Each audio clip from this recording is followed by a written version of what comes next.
Chris Duffin, Tony Montgomery here at the Kabuki Strength Lab, and we're going to talk about the difference between touch and go deadlifts and dead stop deadlifts. I get a lot of people that think that one way is right and the other way is wrong, and it's a depends discussion, is it not, Tony? Yeah, I mean, it just depends on what style of training you're doing, what block of training you're doing, and how you implement it into your training to make it effective for you.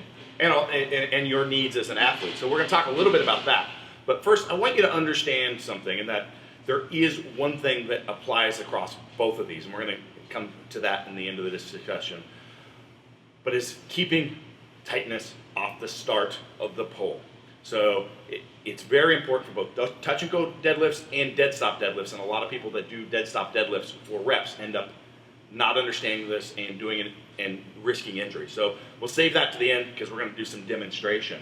But the question comes up a lot for me because I do a lot of touch and go deadlifts. Yeah. But I'm a fairly advanced athlete, so I don't have, I'm not learning my setup. My off the floor is not where I fail on the deadlift. So a lot of times I'm using that for both developing the hip firing, the glute engagement, and if I can overload that by doing a touch and go and get some more work, some more time, some more reps in while I'm working that, it's going to play well in both my deadlift and my squat. But I can't, it's too much of a difference between a dead stop or off the floor deadlift that I can't include the, I don't know, maybe you can articulate this for me, Tony. You can't.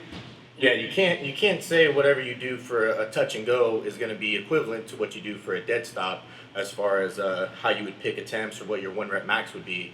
And like Chris was saying, when you do the dead stop stuff, every time you have to reset and get loose to get re-tight again, you're kind of doing a different motor pattern, and you're probably not going to have the same exact technique that you did when you started it. Yeah. So by doing that, you're just defeating the purpose of training, which is to get technically proficient at the lift.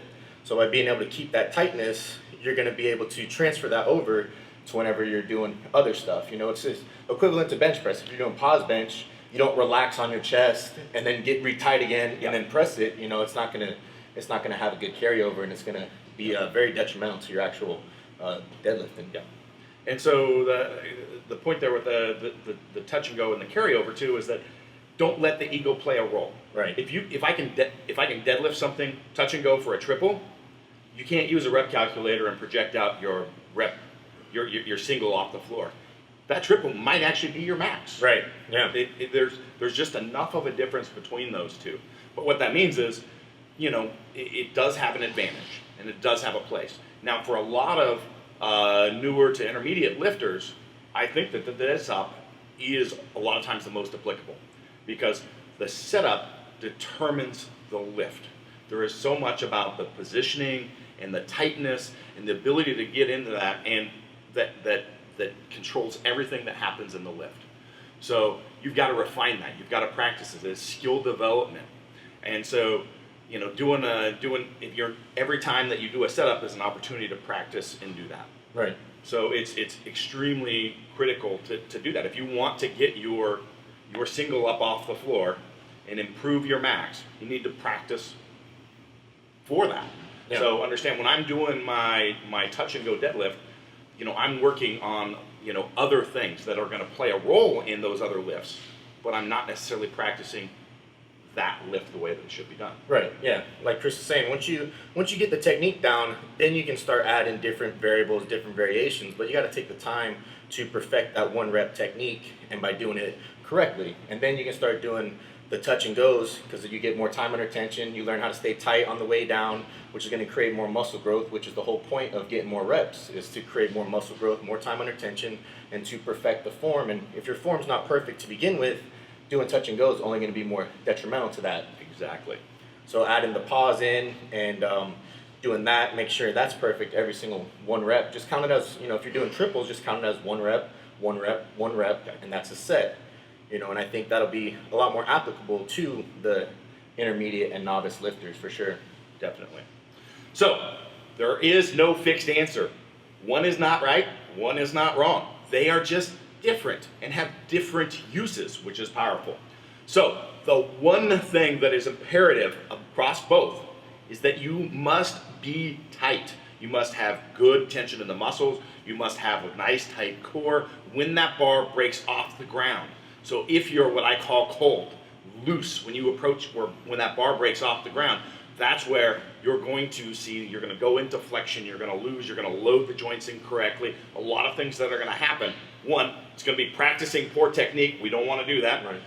Two, it's going to really heighten your risk for injury. Yep. So one of the things that touch and go does is you always stay tight. So when the bar touches, everything's tight and locked in. We basically eccentrically loaded, and we're going to come up.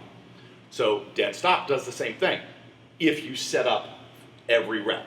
So what we don't want to do, and this is where I see a lot of people go wrong when they do the dead stop, is they set up on their first one, get good, nice and tight tension, deadlift, come down, and because it's a dead stop, they release so that they're going to so that they have a break between the two reps. Thought process is correct. Execution is not, because now they haven't set up, they haven't done that setup to create the tightness, which is one, our practice, our skill development to move our deadlift up.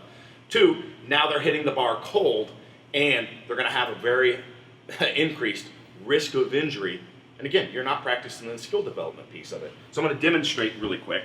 So this is boom, tight, bar breaks, we've got tension, come up, touch and go, I'm tight, never lose tightness, dead stop, see that quick little setup again. If I don't, and I go down, not touch and go, not a reset. You see that just that little bit right there, I immediately went into rounding as soon as that bar broke off the ground, even with 135, when I hit it cold without resetting it, without touch and go.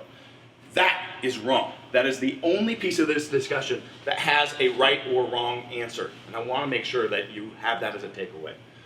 Yeah, so kind of just to reiterate what Chris just said, it's about keeping everything tight and keeping everything perfect. You know, as you saw when he did the pause deadlift incorrectly, his arms got loose, his back rounded a little bit, and then he went to go pull to try to re-straighten everything back out.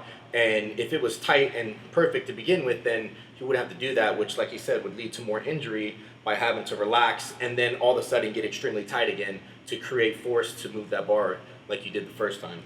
So that is the only right and wrong answer in this discussion. Other is if you choose to do touch and go deadlifts, don't let your ego play a role. It is not the same thing as a deadlift off the floor, and you can't do any calculations or think that your max is somewhere where it isn't. I've seen people hit like 12 reps, and you know, if they were resetting, they'd probably be 4 or 5 reps. Yeah, because you become a lot more efficient at touch and go, which is kind of the whole point, because you're getting more reps in, so you're able to build. It's an overload technique. Right, yeah, exactly. It's that simple. And that's how it uses in your training. Well, thank you for joining me with this discussion, Tony. You're welcome. And I hope you guys get some value out of this and answer some questions that come up quite frequently.